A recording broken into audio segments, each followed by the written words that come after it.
कौन हो तुम? कौन हो तुम?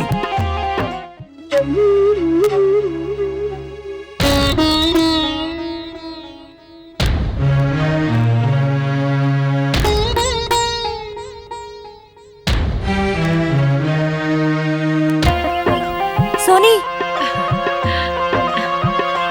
हमारे घर आए हो? कैसे हो तुम?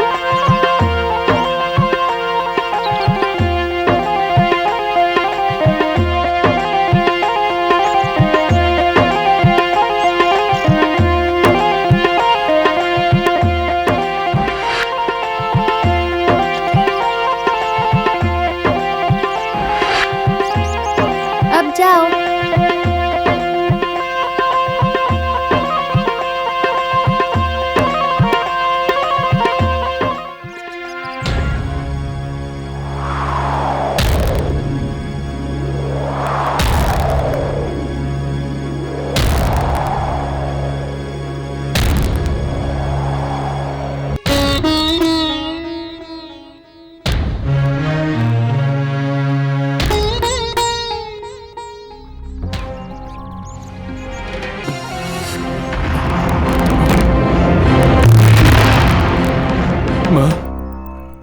नाग भैरवी, मुझे माफ कर दीजिए। मैंने पाप किया है, मुझे माफ कर दीजिए।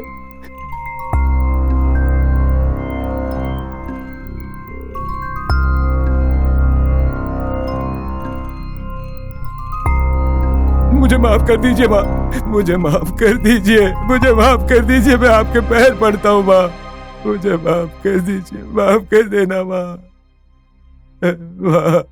मेरे पैर मत पड़ो, मेरी दादी के पैर में गिर जाओ, उनसे माफी मांगो।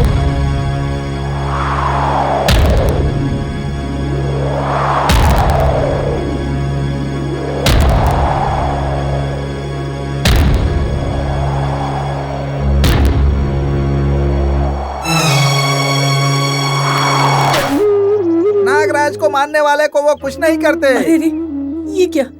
ये गले में क्यों डाल रही हो? देखो रूपा। अरे एपी, बच्ची ने नागराजा को अपने गले में डाल लिया। दे दो लगता बेटा। है बच्ची के हाथ में नाग रेखा है। बच्ची के साथ नागराज बहुत खुश है। देखो कितने प्यार से बच्ची के गले में है।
क्या हुआ दीदी, क्या बात करना चाहती हो?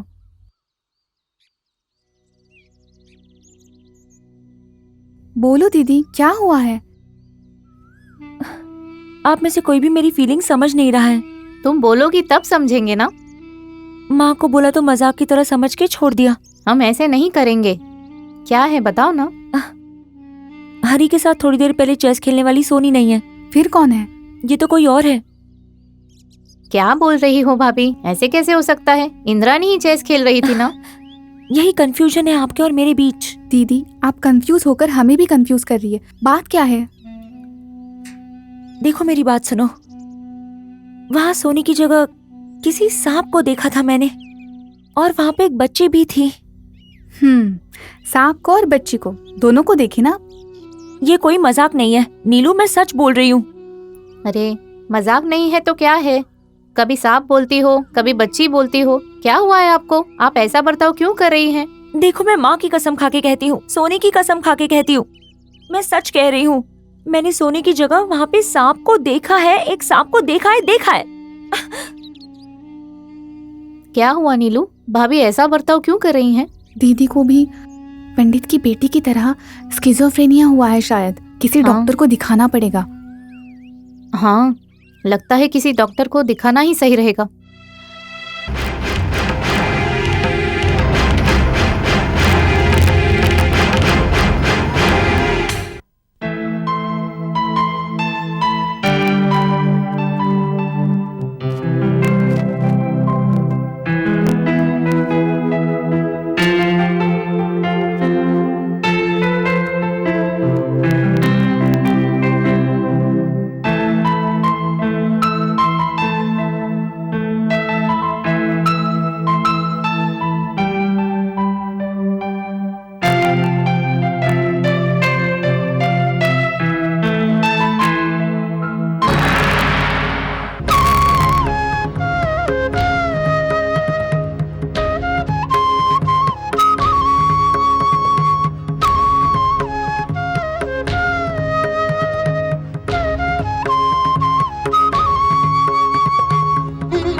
वो मांत्रिक दिखने में बहुत पावरफुल लग रहा था जीजा जी। नागा निधि के बारे में पूजा करके बहुत भरोसेदायक जवाब दिया है। उसके बोलने का तरीका देख के लगता है जरूर ऐसा ही होगा, पर इंसान की बलि चाहिए कहाँ है, वो बात है। बातों का तो नहीं पता, इसमें कुछ गड़बड़ हुई तो जेल में बैठकर पूरी जिंदगी संगीत गाना पड़ेगा तुम्हें। ऐसी क्या बातें कर रहे हैं जीजा जी? और कैसी बात करूं? हाथ के बीच में आग रखकर नाच रहे हो तुम, हैं? ये तुम्हारे लिए अच्छा नहीं है। आप हमेशा से ऐसे ही हैं जीजा जी, बोलने तक जान ले लेंगे और बोलने के बाद आप अपना भाषण शुरू कर देंगे। क्यों बोल रहा समझने की कोशिश करो। उम्र में तुमसे बड़ा हूं मैं। ऐसी चीजें चुपचाप करनी चाहिए। पीने के बाद तो इंसान नहीं रह जाता है, पीने के बाद तो सब कुछ उगल देता है। ऐसे विषय अगर बाहर आ गए तो तुम्हारी जान तक को खतरा हो सकता है। अरे वो मुझे नहीं पता है क्या? पता है, इसलिए 6 बार जेल जा चुके हो तुम। अब तो संभल कर रहो। उस निधि के बारे में वैसे भी बहुत लोग बातें कर रहे हैं। सुनो, हाँ, वो निधि सच में है। हमारी किस्मत अच्छी है तो पीढ़ियों तक बैठकर खाएंगे, इतनी संपत्ति मिलेगी हमें। और अगर हमारी किस्मत खराब हुई तो सब कुछ बर्बाद हो जाएगा। अच्छा बोलने के लिए पूछा तो मुंह खोलकर गालियां सुनाई किसी ने मुझे। वैसा ही आपका बर्ताव है। तेरे कांड का नतीजा ये नहीं होगा तो और क्या होगा? और वो भी किसी और के कहने पर। साहब। कौन है? रामदास हूँ साहब। क्यों रे? मैंने जिस काम के लिए कहा वो कहाँ तक पहुँचा? काम हो गया साहब। शाबाश, उसे रूम में रख के ताला लगा दो। ठीक है साहब। कौन है रामदास? वो सब आपको क्यों बताऊं जीजा जी? आपको पता है हर दिन बहुत सारे काम रहते हैं मुझे। बुलाया है तो 3-4 अच्छी बातें बोल के निकाल सकते हो ना। वो तब बोलूंगा जब तुम्हें टाइम मिले तो ना। फिर से अपना भाषण शुरू कर दिया। ए रुको, मैंने जो कहा उसका क्या हुआ? हो गया है साहब। हाँ, जैसा आपने कहा था वैसा कमरे में रखकर ताला मार दिया है। चाबी वहाँ रखो। ठीक है साहब। तुम थोड़ी देर वहीं रुको। ठीक है साहब। मैंने कहा ना, आप जैसा बोलेंगे वैसा ही करूंगा, ठीक है ना? तो फिर कल मिले हम। ठीक है, तेरी बात मुझे समझ में आ गई। और सुन, बड़े होने के नाते मैंने जो बोला उसे भूलना मत। बिल्कुल नहीं बोलूंगा। मैं चलता हूँ। ये रामदास है। अरे इस रामदास को तो देखो, ये तो दिखने में राक्षस जैसा लग रहा है। इसकी रक्षा अब भगवान ही करेंगे।